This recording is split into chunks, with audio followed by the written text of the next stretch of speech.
नमस्कार, मैं हूं रत्ना और आप देख रहे हैं सी न्यूज भारत। वक्त हो चुका है उत्तर प्रदेश बुलेटिन का। बात करेंगे आगरा की, जहां डॉक्टर महेश चौधरी को अपना दल एस पार्टी ने बनाया क्षेत्रीय अध्यक्ष। आगे बात होगी जौनपुर की, जहां उद्योग व्यापार मंडल ने भामाशाह जयंती पर मरीजों को बांटा फल। ऐसी तमाम खबरों पर विस्तार से चर्चा करेंगे इस बुलेटिन में। आगरा में ट्रांस यमुना स्थित अम्बे हॉस्पिटल पर एक बैठक का आयोजन किया गया, जिसमें डॉक्टर महेश चौधरी को अपना दल एस पार्टी की राष्ट्रीय अध्यक्ष अनुप्रिया पटेल के शीर्ष नेतृत्व में आगरा मंडल आगरा का क्षेत्रीय अध्यक्ष बनाया गया है। इसी को लेकर बधाई कार्यक्रम आयोजित किया गया, जिसमें डॉक्टर महेश चौधरी ने सभी अतिथियों का माला पहनाकर स्वागत किया। वहीं कार्यक्रम में पहुंचे राष्ट्रीय महासचिव अखिल भारत वर्षीय जाट महासभा चौधरी शेर सिंह का डॉक्टर महेश चौधरी ने फूल मालाओं के साथ स्वागत किया। जाट एकता समिति के पदाधिकारी ने माही चौधरी को बधाई व शुभकामनाएं दी। कार्यक्रम के दौरान पवन चौरसिया, जिला महासचिव अपना दली, पंकज मिश्रा, जिला महासचिव हरी सिंह एवं काफी संख्या में लोग मौजूद रहे। जो बैठक रखी क्या होती है? आज जो बैठक रखी गई है वो एक जाट समाज की और अपना दल के नेतृत्व की बैठक की। आज की बैठक में हमारे सभी अपना दल के कार्यकर्ता एवं सभी हमारे शुभचिंतक, जाट एकता समिति, अंतर्राष्ट्रीय जाट महासभा और समस्त सभी लोग यहाँ उपस्थित रहे। सभी ने हमें आज आशीर्वाद देकर हमको अनुग्रहित कराया है, सभी ने सम्मानित किया है और सभी लोगों ने हमको अपना बच्चा समझकर, अपना छोटा भाई समझकर, अपना बड़ा भाई समझकर सभी लोगों ने जिस प्रकार से और जिस तरीके से शुभकामनाएं देना चाहते थे, सभी लोगों ने शुभकामनाएं दी हैं।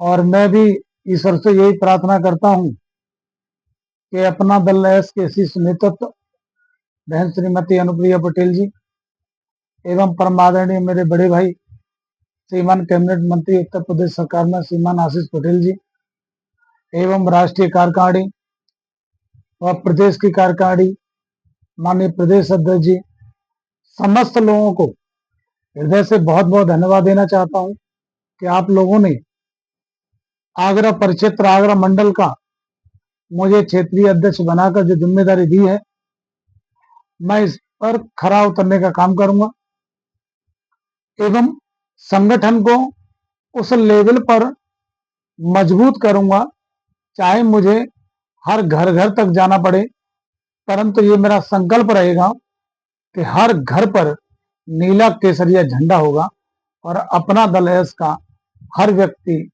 नाम से और काम से पहचान देखेगा। एक नई ऊर्जा के साथ, नए ऊर्जावान जिलाध्यक्षों के साथ, नए ऊर्जावान महानगर अध्यक्षों के साथ मिलकर और कंधे से कंधा मिलाकर पुराने नए सभी कार्यकर्ताओं को इकट्ठा करके सभी समाज के, सभी धर्म के, सभी जाति के लोगों को साथ में लेकर चलने का काम करूंगा और अपना दल इसको बहुत बड़ी मजबूती में देखेंगे सभी लोग आगरा मंडल में और बहुत ही जल्दी से देखेंगे। इन्हीं शुभकामनाओं के साथ बहुत बहुत धन्यवाद। आगरा से सीवी संवाददाता विष्णु बघेल की रिपोर्ट। फर्रुखाबाद जनपद के थाना नवाबगंज क्षेत्र के गांव रामनगर पुचरी में शनिवार शाम को जमीन के विवाद में एक पक्ष से फायरिंग हो गई थी।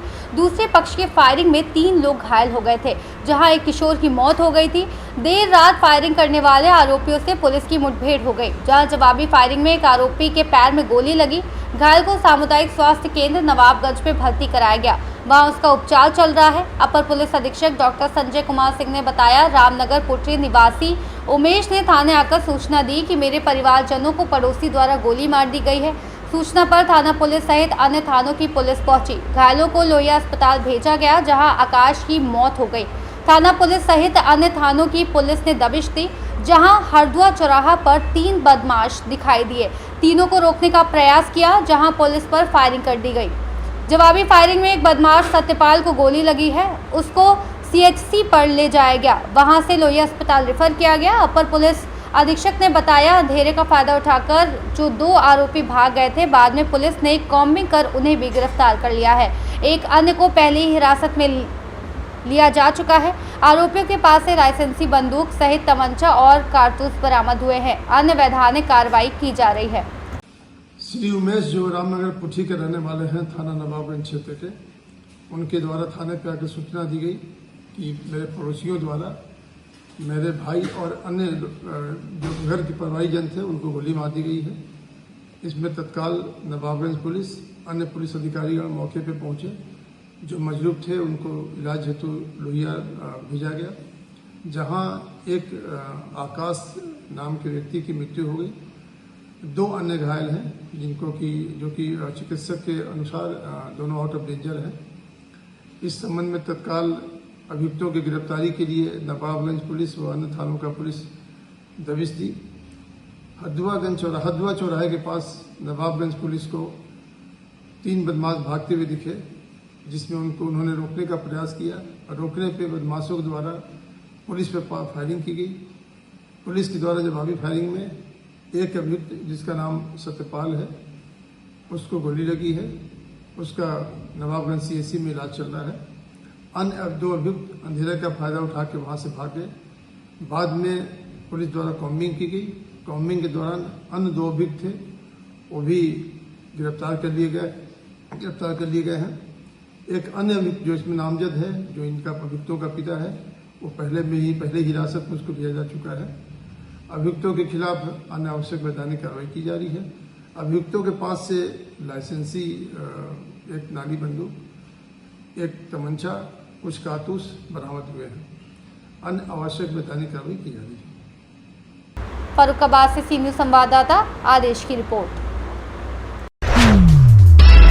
हमीरपुर जिले में एक संवेदनशील मामला सामने आया है। यहां यमुना पुल पर एक एम्बुलेंस को रोके जाने को लेकर विवाद खड़ा हो गया है।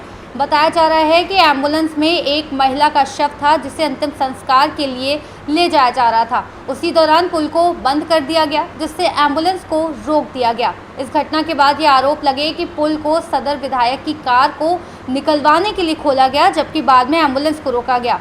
इसको लेकर स्थानीय लोगों और सोशल मीडिया पर तीखी प्रतिक्रिया देखने को मिल रही है। इस मामले में PNC के प्रोजेक्ट मैनेजर MP वर्मा ने बयान जारी कर सफाई दी है। उन्होंने कहा, विधायक की कार सुबह 6 बजे निकल गई थी। उस समय पुल को बंद किया जा रहा था। जब एम्बुलेंस को रोका गया तब पुल पूरी तरह बंद किया जा चुका था। हर शनिवार और रविवार को पुल पर मेंटेनेंस का काम होता है, इसलिए इसे अस्थायी रूप से बंद किया जाता है ताकि कोई हादसा ना हो। उन्होंने ये भी स्पष्ट किया कि एम्बुलेंस को जानबूझकर नहीं रोका गया, बल्कि सुरक्षा कारणों से सभी प्रकार के वाहनों की आवाजाही बंद की गई। सम्मानित पत्रकार बंधुओं, जैसा कि आप आज तमाम सारे प्रिंट मीडिया में और कल रात से इलेक्ट्रॉनिक मीडिया में एक समाचार चल रहा है, जिसमें मेरी गाड़ी को दिखाया गया है कि पुल बंद था और पुल बंद होते समय हमारी गाड़ी वहां से निकली है। और उसी के सापेक्ष एक दूसरा भी वीडियो या एक उसमें छपा है पिक्चर, जिसमें एक 100 को कुछ लोग अपने हाथ में लेकर के जा रहे हैं। आप सब जानते हैं कि इस पुल में लगभग 15-20 दिन से काम चल रहा है और पुल सुबह 6 बजे बंद होता है शनिवार को, और सोमवार को सुबह 6 बजे खुलता है। इस समय क्या है कि फ्राइडे को मेरे भाई की तबीयत खराब हुई थी, वो एडमिट था। सुबह 5-साढ़े 5 बजे वहाँ हमीरपुर के डॉक्टर्स ने उनको रिफ़र किया है। मैं एग्जैक्ट 6 बजे पहुँचा हूँ वहाँ पर, और 6 बजे पहुँचने के बाद देखा कि पुल बंद किया जा रहा था। एक तरफ से पुल खुला हुआ था और दूसरी तरफ से पुल बंद होने की स्थिति में था। तद समय वहाँ से हमारी गाड़ी निकली है और पत्रकार बंधुओं ने हमारी गाड़ी के सुबह के निकलने का समय और जो दोपहर में एक वहाँ से जो फोटो प्रचलित हो रही है किसी 100 को निकलने के समय, दोनों को मिला करके प्रस्तुत करने का काम किया। मुझे लगता है कि ये दोनों चीज़ें अलग अलग हैं। जब जिले का प्रशासन बार बार प्रसारित कर रहा है कि यह पुल इतने बजे से बंद होकर के इतने बजे खुलेगा, तो आप जानते हैं कि बंद होने में और करने में समय लगता है, लगभग 1 घंटे का समय लगता है। उसी प्रत्याशा में मैं वहाँ से गया था। पुल बंद किया जा रहा था, आधा पुल खुला हुआ मिला। क्योंकि भाई मेरा बीमार था तो उसको लेकर के वहाँ से हम लोग निकले हैं। मैं चाहता हूँ कि जो चीज़ें मीडिया में छपी हैं और आप लोगों के माध्यम से पब्लिक डोमेन में गई हैं, इससे सरकार की छवि भी खराब हो रही है और कहीं ना कहीं जिला प्रशासन और हम लोगों की छवि में भी आँच आ रही है। तो आप सब लोगों से आग्रह है कि मेरे इस वर्जन को भी आप लोगों के माध्यम से पूरे प्रदेश में डिस्पर्स कर दिया जाए कि मैंने किसी भी नियम का उल्लंघन नहीं किया है। पुल बंद होते समय ही मेरा वाहन वहाँ से निकला है, और जो दूसरी घटना है वो दोपहर के आसपास की घटना है। उस घटना का संज्ञान हमें नहीं था, आप लोगों के माध्यम से ही मिला है। तो उन परिजनों से हम मिलकर के अपने संवेदनाएं व्यक्त करेंगे, लेकिन इन दोनों घटनाओं को एक दूसरे के साथ जोड़ करके ना दिखाया जाए। बहुत बहुत धन्यवाद। हमीरपुर से सी न्यूज़ संवाददाता जितेंद्र की रिपोर्ट। जौनपुर जिले के शाहगंज में उद्योग व्यापार मंडल द्वारा महादानी वीर भामा शाह की जयंती मनाई गई। नगर अध्यक्ष अर्पित जायसवाल के नेतृत्व में मरीजों और गर्भवती महिलाओं को फल वितरित किए गए। मुख्य चिकित्सा अधीक्षक डॉक्टर रफीक फारूकी ने इस सेवा कार्य की सराहना करते हुए कहा कि भामा शाह की जयंती पर ऐसा आयोजन उनकी दानवीरता की सच्ची झलक है। इस अवसर पर रविकांत जायसवाल, सुनील अग्रहरी, टप्पू, भुवनेश्वर मोदनवाल, अश्विनी अग्रहरी, इरशाद अहमद समेत कई लोग मौजूद रहे। कल 29 जून को महादानवीर हम कह सकते हैं, और जिन्होंने मुगलों ने जब इस देश पे आक्रमण किया तो महाराणा प्रताप के बहुत ही अभिन्न अंग के रूप में, बहुत ही परम सहयोगी के रूप में भामा शाह जी उनके सहयोगी थे। और जब महाराणा प्रताप जी के ऊपर आक्रमण हुआ तो मुगलों ने डिमांड किया कि हमें पूरी ज़मीन और हमें पूरा आपकी संपत्ति चाहिए। तो चूंकि इनके बहुत करीबी थे महाराणा प्रताप के, उन्होंने कुछ भी नहीं देखा, कुछ भी मन में लालच नहीं रखा भामा शाह जी ने, और उनके पास जितनी संपत्ति थी उन्होंने केवल एक डिमांड पे उन्होंने अपना सर्वस्व न्यौछावर कर दिया, केवल इसलिए कि महाराणा प्रताप को उनसे आज़ादी मिल सके। और ये दोस्ती की भावना निभाई उन्होंने, और अपना सर्वस्व त्याग करने वाले ऐसे परम दानवीर भामा शाह जी की कल जयंती है। 1547 में 29 जून को उनका जयंती मनाया गया, जन्म हुआ। और ऐसे दानवीर को याद करते हुए उत्तर प्रदेश उद्योग व्यापार मंडल आज हम लोग उसके पूर्व संध्या पर आए हुए हैं। यहाँ पे एक छोटा सा कार्यक्रम हम लोगों के तरफ से था, हमारे नगर अध्यक्ष अर्पित जायसवाल जी के नेतृत्व में शाहगंज सरकारी अस्पताल में हम लोगों ने यहाँ पे मरीजों को फल वितरण का कार्यक्रम किया। उसके लिए मैं पूरे व्यापार मंडल की टीम की तरफ से हमारे डॉक्टर साहब आदरणीय फारूकी साहब को मैं बहुत बहुत धन्यवाद दूंगा, आभार व्यक्त करूँगा, उन्होंने हमें यह अवसर प्रदान किया। और मैं एक निवेदन भी यहाँ पे करूँगा, हमारे जितने भी नगरवासी हैं, यहाँ हमारे तमाम शाहगंज के व्यापार मंडल से जुड़े लोग यहाँ पे उपस्थित हैं, हमारे व्यापार मंडल के और हमारे सभासद भाई भी लोग उपस्थित हैं। मैं यहाँ की व्यवस्था देख रहा हूँ, शाहगंज में जो सरकारी अस्पताल की व्यवस्था है बहुत ही दिव्य व्यवस्था है, इतनी साफ सफाई है, इतना सिस्टमेटिक ढंग से काम हो रहा है। आदरणीय फारूकी साहब के नेतृत्व में जब से फारूकी साहब आए हैं तब से यहाँ के सरकारी अस्पताल की जो कायाकल्प है वो हो चुकी है। मैं यहाँ पे आप सभी से रिक्वेस्ट करूँगा, निवेदन करूँगा कि जो लोग प्राइवेट अस्पतालों में चक्कर लगा रहे हैं, पैसे ज़्यादा खर्च कर रहे हैं, और हमें लग रहा है कि इतनी अच्छी व्यवस्था भी आपको प्राइवेट अस्पतालों में नहीं मिलेगी, मैं निवेदन करूंगा आपके माध्यम से, और आप सभी से रिक्वेस्ट भी करूंगा कि यहाँ पे आप आएँ। यहाँ पे डिग्रीधारी डॉक्टर्स यहाँ पे बैठे हैं और टैलेंटेड हैं, तो आप उसका लाभ उठाएं। गांव-गांव से तो लोग आ ही रहे हैं, लाभान्वित हो रहे हैं, मगर हम सब कहीं ना कहीं उससे अछूते हैं। हम सब के अगर घर में कोई दिक्कत परेशानी होती है तो हम लोगों को बाहर दौड़ना पड़ता है, हम यहाँ पे नहीं आते हैं। मुझे पूरा विश्वास है, पूर्ण विश्वास है कि डॉक्टर फारूकी साहब के नेतृत्व में यहाँ पे बहुत अच्छी चिकित्सीय की व्यवस्था है, और मैं तो मानता हूँ कि जिले में हमारा नंबर भी है, अव्वल नंबर है। हम प्रदेश में शायद मॉडल चिकित्सा के रूप में हम लोग जाने जाते हैं, प्रदेश में हम लोग 6वें पोजीशन में प्रदेश में। इसके लिए मैं चाहूँगा पूरी टीम से एक जोरदार तालियां हमारे फारूकी साहब के लिए।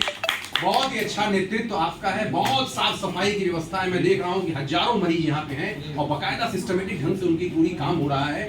तो व्यापार मंडल के पदाधिकारियों की तरफ से मैं आपको सर धन्यवाद दूंगा, इतनी अच्छी व्यवस्था आपने कर रखी है। और मैं पुनः भामा शाह जी को याद करते हुए उन्हें नमन करता हूं। और ऐसे लोग जो समाज में एक लोगों को दिशा दिखाने का काम करते हैं, हम सबको भी उनसे ये सीख लेनी चाहिए, जिन्होंने अपनी जान की परवाह न करते हुए, अपने पैसे को त्याग करते हुए, अपने मित्रता के लिए केवल उन्होंने सब कुछ न्यौछावर कर दिया। ऐसे हम सब व्यापारी जो है भाई लोग हैं, अगर किसी भी व्यापारी के ऊपर एक आंच आती है तो वही संगठन की और एकजुटता की भावना को दिखाते हुए हम सबको एक दूसरे के सुख दुख में हमेशा खड़े रहना चाहिए। मैं इन्हीं बातों के साथ अपनी वाणी को विराम दूंगा और पुनः एक बार आप सभी का मैं हृदय से आभार व्यक्त करूंगा। बहुत बहुत धन्यवाद।